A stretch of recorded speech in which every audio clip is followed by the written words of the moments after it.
Varicose veins కి సరైన చికిత్స కోసం సంప్రదించండి ఎవిస్ హాస్పిటల్.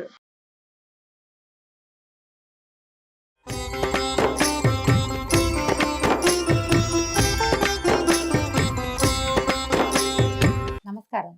విష్ణు పురాణం 26వ భాగంలోకి వచ్చాం. ఉషాపరిణయ గాథని ముందు భాగంలో తెలుసుకున్నామండి. అయితే ఇప్పుడు పౌండ్రక వాసుదేవుడి కథ చెప్పుకుందాం. కాశీపురాధీశుడి పేరు పౌండ్రక వాసుదేవుడు. ఈ వాసుదేవుడు పేరు ఎప్పుడైతే తనకి పెట్టబడిందో తను కృష్ణుడితో సమానమని అతను భావించేవాడు. తనకి సాటి ఏ రాజు లేడనే లాంటి ఒక గర్వం ఉండేదట అతనికి. తన పేరు తగినట్టు వాసుదేవ నామధేయానికి పైగా ఏమిటంటే పరవాసుదేవ తత్వం ఒకటి ఉంది, భగవతత్వం. విష్ణుమూర్తిని వాసుదేవుడు అంటే కృష్ణుడనే చెప్పుకోవడానికి వీల్లేదు. దాని పేరే అది. అంటే ప్రపంచంలో ఉన్న ప్రతి ప్రాణిని రక్షించగలిగినవాడు వాసుదేవుడు అంటే. ఆ వాసుదేవుడి నామధేయం ఉండటం వల్ల ఎట్లా పరవాసుదేవ తత్వంలో శంఖచక్ర గదాధరుడుగా ఆయన గదాధారిగా ఉంటాడో అలాగా తను కూడా శంఖచక్రాలు కల్పించుకుని పరిపాలన చేస్తూ ఉండేవాడట. అతని లక్షణాలు చూసి చుట్టుపక్కల రాజులంతా హేళనగా మాట్లాడుకునేవాళ్ళు. కానీ వీడికి ఏమనిపించింది, వీడేం కృష్ణుడురా అలా మాట్లాడేవాళ్ళు. ఇప్పుడేమిటి కృష్ణుడు ఎక్కువ నేను తక్కువ? కృష్ణుడు కూడా నాలాగానే మానవ గర్భంలో జన్మించాడు కదా. అందుకని కృష్ణుడి మీద ఒక పగ కలిగింది. ఇప్పుడు ఇదండి, దీనికి ఒక ప్రత్యేకమైన విషయం చెప్పుకోవాలి మనం. కలి సమీపానికి వచ్చేసేసరికల్లా కలిపురుష లక్షణం ఏంటంటే భగవంతుని మీద పగే కలిపురుష లక్షణం. సర్వసమృద్ధి కలిగినటువంటి ప్రపంచాన్ని ఎవరు నిర్మించారో అతనిని ధిక్కరించటమే కలి యొక్క లక్షణం. ఈ కలికి ముందు భాగాల్లో ఉన్న వ్యక్తుల్లో కూడా ఇలాంటి లక్షణాలు కొన్ని కనపడ్డాయి. అయితే ఎక్కువ మంది లేరు. అలాంటి వాళ్ళు ప్రత్యేకంగా పేర్లతోటి చెప్పదగిన వాళ్ళు మాత్రమే ఉన్నారనమాట. వాళ్ళలో శ్రీకృష్ణుడికి సంబంధించిన వాళ్ళు, భగవంతునితో కలిసి జన్మించిన వాళ్ళు, ఆ కాలంలో జన్మించిన వాళ్ళు, సమకాలీనులు కూడా కొంతమంది ఉన్నారు. కృష్ణుడిని ధిక్కరించిన వాళ్ళు, ప్రశ్నించిన వాళ్ళు ఉన్నారు కదా. మన మహాభారతంలో, భాగవతంలో ఆ కథలు చెప్పుకుంటాం. ఇప్పుడు ఇంతకుముందు కూడా మనం చూసాం కొన్ని కథలు. ఈ పౌండ్రక వాసుదేవుడికి కృష్ణుడి మీదే పగ. అయితే అన్ని విధాలా తమకి వసుడై ఉండాలని చెప్పవలసిన మాటలు చెప్పి ఒక దూతని కృష్ణుడి దగ్గరికి పంపించాడు. ఏంటి, నువ్వు నీ గొప్ప ఏం లేదు, నువ్వు ఇంకా శంఖాన్ని చక్రాన్ని పిలిస్తే వస్తాయి, చక్రాన్ని పిలవాలి నువ్వు, నా దగ్గర అవి రెడీగా ఉన్నాయి అని ఇలాంటి కొన్ని మాటలు చెప్పి నువ్వు నాకు వసుడుగా ఉండు అని ఉత్తరం రాయించి పంపించాడు. ఆ దూత వచ్చి, ఇది చూడండి, నందనందన శంఖచక్రాలు, గదా, ఖడ్గాలు, కౌస్తుభము, పీతాంబరము కలిగి ఉన్న వాసుదేవుడిని నేను అవన్నీ కలిగే ఉంటాను. నేను నా పేరుతో నువ్వు ఉండడానికి వీల్లేదు కాబట్టి వాటిని విడిచి నన్ను అనుకరించే బుద్ధి కలిగి ప్రవర్తిస్తూ ఉండు. కాదంటావా, ఈశ్వరాదులు తోడుగా వచ్చిన దారుణ రణంలో నిన్ను తెగనేసి ఆ చిహ్నాలన్నీ ఎగిరిపోయేటట్టు చేస్తాను అని మా రాజు కాశీపతి పౌండ్రక వాసుదేవుడు అనే పేరు వాడు నీకు చెప్పవలసిందనగా వచ్చి చెప్పాను, ఏమంటావు అని ఒక దూతతోటి ఈ వాక్యాలు చెప్పించాడు. పౌండ్రక వాసుదేవుడు అనే నేను, నాకు ఇవన్నీ ఉన్నాయి, ఇవన్నీ నావి, నువ్వు నన్ను అనుసరిస్తున్నావు, నువ్వు నన్ను అనుకరించద్దు, నన్ను మాకరి చేయొద్దు అన్నట్టుగా చెప్పాడు. చెప్పేసరికల్లా కృష్ణుడు ఏమన్నాడంటే, అలాగే ఏదో దారుణ రణం చేస్తామంటున్నారు కదా, అదేమిటో చేసి చూసి ప్రాణాలు విడవాల్సి వచ్చాయననుకో, ఒకవేళ నేను దొరికిపోయాను అనుకో, నేను ఓడిపోయాను అనుకో, అప్పుడే ఈ చిహ్నాలు విడిచేస్తా, అప్పుడే నేను ఈ పసుపచ్చటి బట్ట కట్టుకోవటం మానేస్తాను, ఈ మకర కుండలాదులు అవి ధరించడం మానేస్తా, ఈ శంఖం చక్రం కూడా అప్పుడే విడిచిపెడతాను, కౌస్తుభమణిని కూడా నేను ధరించను, అప్పుడే మానేస్తా. యుద్ధం అన్నారు కదా, ఏదో దారుణ రణం, దానికి రండి, ఆ సంగతి చూస్తానన్నాడు. అనేసరికల్లా వెతకపోయిన తీగ కాళ్ళకి తగిలినట్టుగా మీ రాజు సమాచారం నేనే చూడాలనుకుంటాను, ఏదో కారణం ఉండాలి, పోట్లాడికి ఒట్టి పుణ్యానికి ఎట్లా యుద్ధం చేస్తాము, కారణం ఉండాలి. తను ఎటాగో ముందుకొచ్చాడు, ఉత్తరం కూడా పంపించి దూతను పంపాడు కాబట్టి తప్పకుండా ఎదిరించాల్సిందే, పోయి చెప్పు, ఎల్లుండి వచ్చి ఏం చెయ్యాలో నేను ఈ సంగతి అది చేస్తానన్నాడు. కృష్ణుడి మాటలు విని ఆ దూత వెళ్ళి తన రాజుకి కృష్ణుడు ఏం చెప్పాడో, శ్రీకృష్ణుడు ఇట్లా ఇట్లా చెప్పాడని చెప్పాక కృష్ణుడు, బలభద్రుడు, సాత్యకి ప్రముఖ యాదవ వీరులను ద్వారకకు కాపర్లుగా ఉంచి చక్రాధ్యాయుధపాణి అయి గరుడ వాహనుడై కాశీనగరానికి వెళ్ళాడట. లోకభీకరమైన పాంచజన్యాన్ని పూరించాడు. ఆ శబ్దం వింటే సగం మంది ప్రాణాలు వదిలిపెడతారట. ఆ ధ్వని విని పౌండ్రుడు తన సైనిక భటులను కృష్ణునిపైకి పంపగా కృష్ణుని మీద వివిధాయుధాలు ప్రయోగం చేశారట. కృష్ణుడు రోషభీషణాకారుడై తన ఆయుధాలను సముచితాస్త్ర ప్రయోగంతో ఎగరగొట్టే ఆయుధాలన్నింటినీ పౌండ్రుని సైనికుల్ని తెగొట్టేశాడు, తెగ నరికేశాడట. తన సేన సర్వనాశనమైందని తెలిసి పౌండ్రక వాసుదేవుడు కోపించి రథారూఢుడై రణరంగానికి వచ్చాడు. అచ్చంగా వేషమంతా వాసుదేవుని వేషమే. వాణ్ణిని చూసి చిరునవ్వు మోముతో కృష్ణుడు ఇట్లా అన్నాడట, దూత చేత నాకు వార్త పంపావు కదా, ఆ పని ఏదో నెరవేర్చడానికే వచ్చాను, నీళ్ళు నీళ్ళు అని చక్ర ఆయుధాన్ని ప్రయోగించాడట. అంతే, ఎండుపుల్ల అగ్గిమంటకి ఆహుతైనట్టుగా పౌండ్రక వాసుదేవుడు కృష్ణుడి చక్రానికి బలైపోయాడు. పైనున్న దేవతలు పరమానందంతో కృష్ణుని స్తుతి చేశారు. తర్వాత కృష్ణుడు ద్వారకకు రాగా పౌండ్రకుని కుమారుడు కృష్ణునిపై పగబట్టి అది తీర్చుకోవాలని శివుని గురించి 12 ఏళ్ళు తపస్సు చేశాడట ఘోరంగా.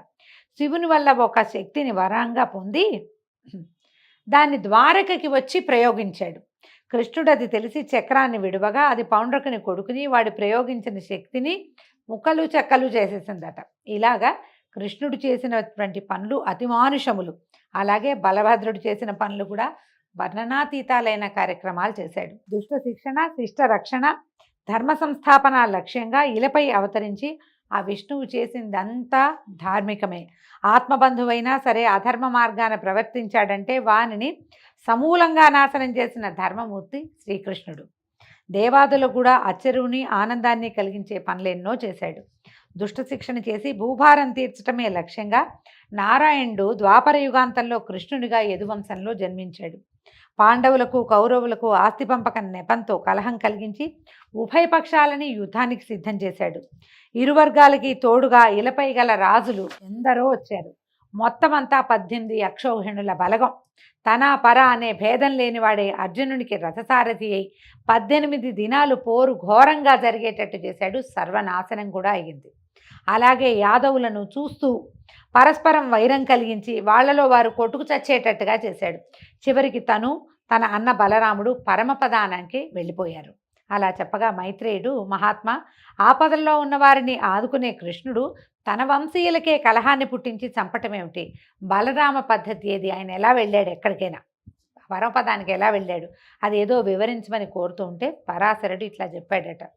ఇది మౌసల పర్వం అండి, మహాభారతంలో మౌసల పర్వం. ఈ మౌసల పర్వం గురించి ఒక వీడియో కూడా చేశాం, మన ఛానల్లో ఉంది, చూడండి. అది ప్రత్యేకంగా కనపడుతుంది. కృష్ణ అవతారం సమాప్తి ఎలా జరిగింది అనేది మౌసల పర్వంలోనే కనిపిస్తుంది. అది ఇక్కడ చెప్పబడింది. యాదవులు ఇంద్రాదులకు కూడా తేరి చూడరాని బలపరాక్రమాలతో మితిమీరి ప్రవర్తించడం చూసి కృష్ణుడు ఇట్లా అనుకున్నాడట, వీళ్ళని అంతమొందిస్తే గానీ భూభారం తీరదు, ఆ పని చేయవలసిందే అనుకుంటూ ఉండగా దూర్వాసుడు కృష్ణ దర్శనం చేయాలని ద్వారకకి వచ్చి ద్వారం దగ్గర నిలబడి తన రాక కృష్ణుడికి చెప్పవలసిందని అక్కడున్న యాదవ కుమారులతో చెప్పారట.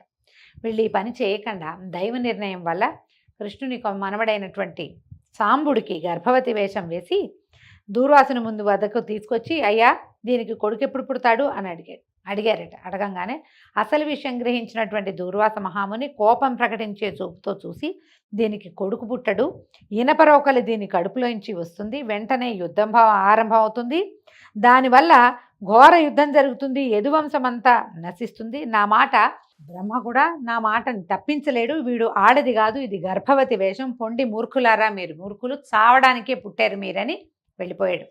ఆ యాదవ కుమారులు భయభ్రాంతులే కృష్ణుని వద్దకు వెళ్ళి జరిగింది చెప్పారు.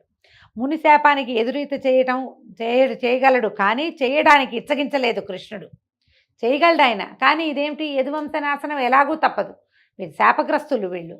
కాబట్టి ఈ సమయంలోనే వీళ్ళు మదంతో కురుక్షేత్రంలో గెలిచిన వాళ్ళం మేమన్న ధోరణితోటి ప్రవర్తించటాన్ని దాన్ని చూసి కృష్ణుడు ఈ నిర్ణయాన్ని తీసుకున్నాడు. అందుకని ఏమన్నాడు, కొత్తగా వింటున్నట్టుగా ఆశ్చర్యపోయాడు, ఏమీ తెలియనట్టు ఉండిపోయాడు. తర్వాత పౌరులు బంధువులు వచ్చి పరి విధాలుగా ప్రార్థించిన మాట్లాడకుండా ఉండిపోయాడట. కొద్ది రోజుల్లో సాంబుని కడుపులోంచి దూర్వాసుని కోపానికి శాపం అన్నట్టుగా కడుపు చీల్చుకుని ఒక ఇనప రోకలి బయటకు వచ్చిందట. దాన్ని వీళ్ళు ఏం చేశారు, ఉగ్రసేనుడి దగ్గరికి తీసుకెళ్లారట యాదవ కుమారులు. ఆయన మాత్రం ఏం చేస్తాడు, బాగా ఆలోచించి అందరిలాగా విచారించి కాసేపు అయ్యాక చెప్పాడు, దీన్ని సానబట్టండి, ఆ రజను ఏదైతే పొడుస్తుందో సముద్ర జలాల్లో కలిపేసేయండి, అప్పుడు ప్రమాదం ఉండదన్నారు. అనేసరికల్లా మంత్రులు ఏం చేశారట, దాన్ని బాగా ఇచ్చేసి అరగదీసి ఆ రజనంతా సముద్రంలో కలిపించారు. కలిపితే అది ఒక తీరంలోకి కొట్టుకెళ్ళింది. అక్కడ తుంగ, ఈ రజనంతా తుంగగా దట్టంగా మొలిచి ఉండేదట. అయితే ఈ అరగదీసిన రోకలి ముక్క ఒక చిన్న ములుకు లాంటిది ఉండిపోయింది. దాని వల్లగాక ఒక పడవలో దాన్ని తీసుకుపోయి సముద్ర మధ్యంలో వదిలిపెట్టించాడు.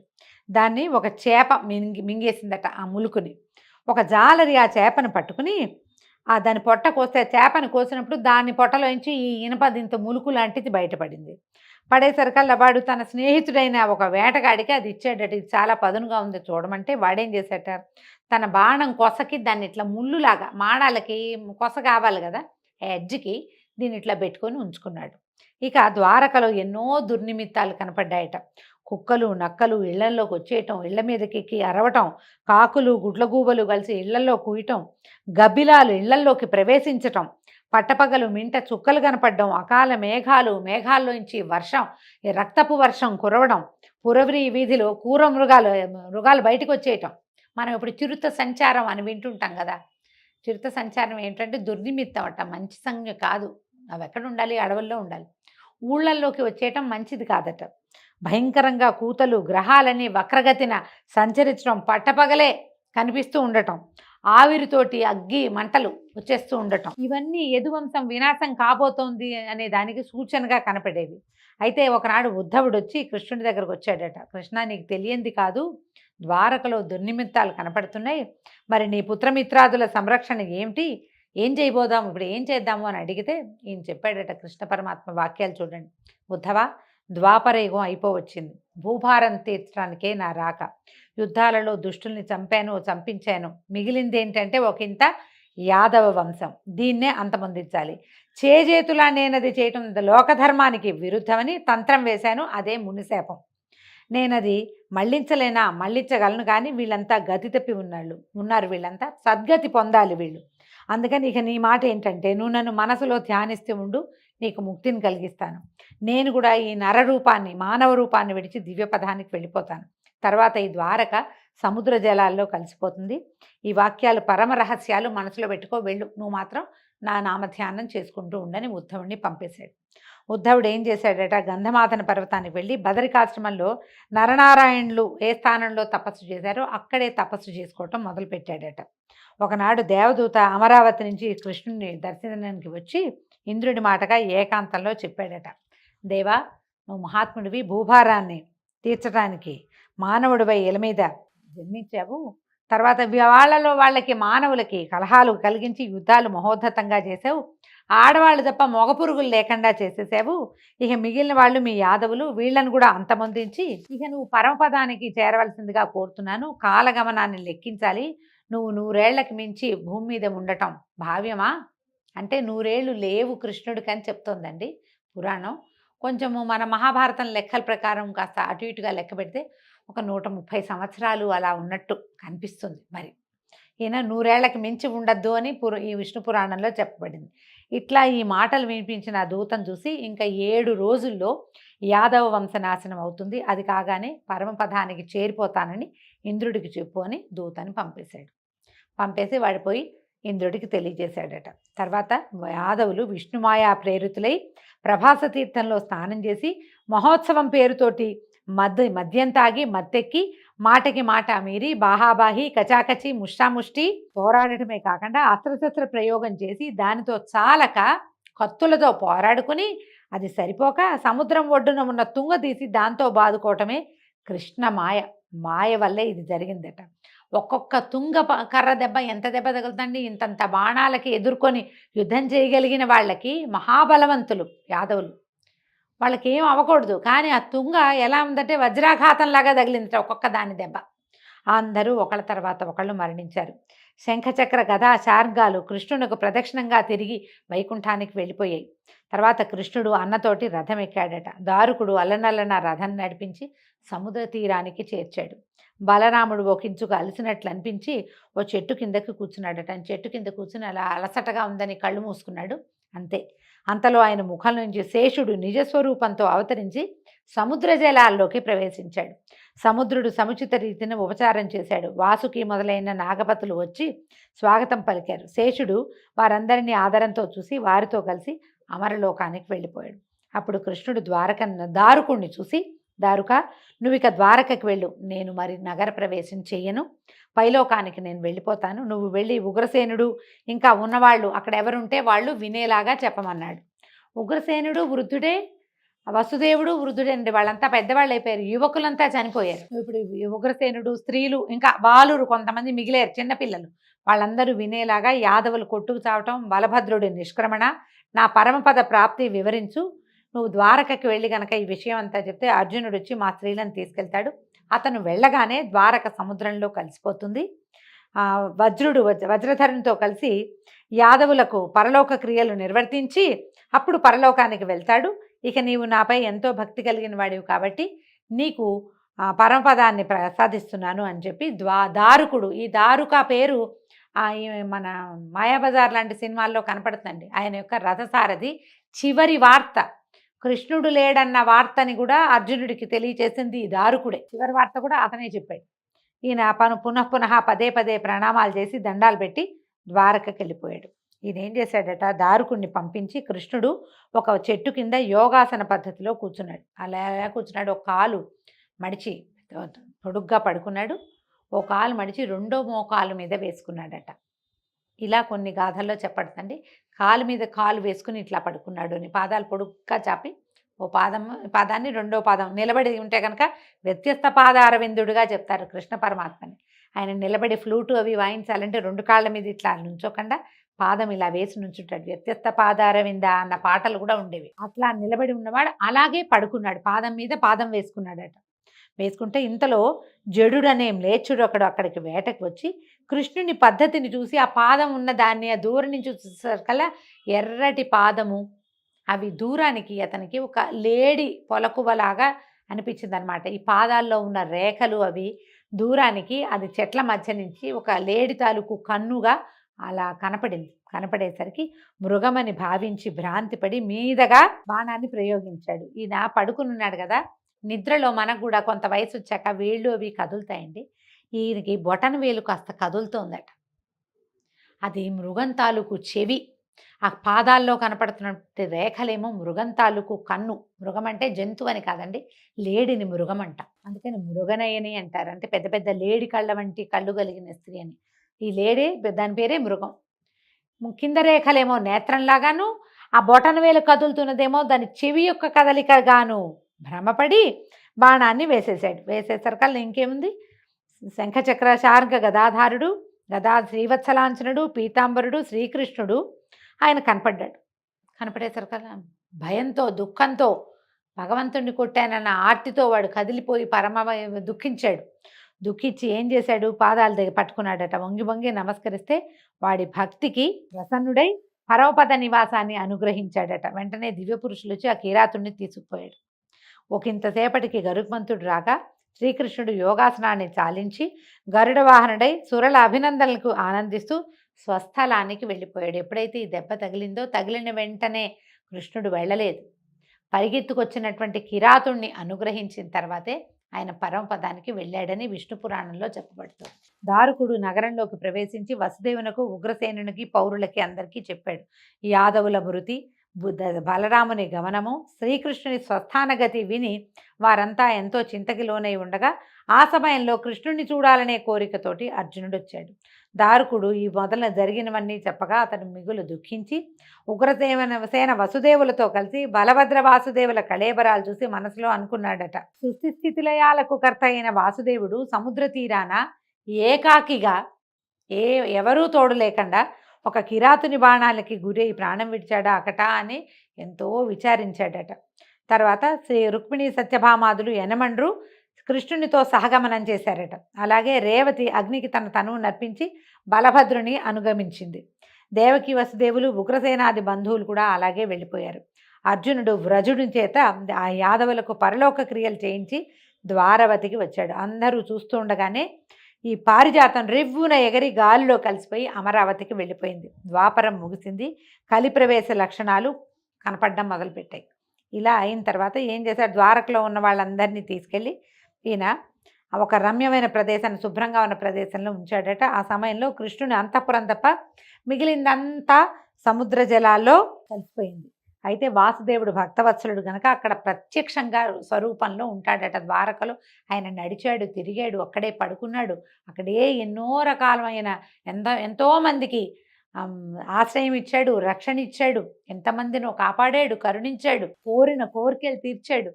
ఎంతమందితో కలిసి ఆటలాడుతూ నవ్వుతూ ఎంతమందితోటో కలిసి ఉన్నాడు. కాబట్టి ప్రత్యక్ష స్వరూపంలో ద్వారకా నగరంలో ఉంటాడని చెప్తారు. అందుకని అది పుణ్యక్షేత్రమైంది. విష్ణువు యొక్క విహారస్థలం గనక పాపనాశనము, సకల సుఖ సంస్థానము అయింది. సకల ధనధాన్య సమృద్ధితో కళకళలాడుతూ ఉంటుంది ఆ క్షేత్రం. దాన్ని దర్శించడానికి వెళ్ళిన మానవునకు మాధవుడు మోక్షప్రదాతగా ఉంటాడు. ఆ తర్వాత ఏం జరిగిందో చూద్దామండి. అంటే అర్జునుడు కృష్ణుడి యొక్క మిగిలిన భార్యలందరినీ తీసుకెళ్ళాడు. ఆ తీసుకెళ్తున్న సమయంలో ఏం జరిగింది, ఎలా ఈ విష్ణు పురాణం ఇంకా కొంచెం ముందుకెళ్తుందో రేపు ఉదయం తెలుసుకుందామండి. అంతవరకు సెలవు. నమస్కారం.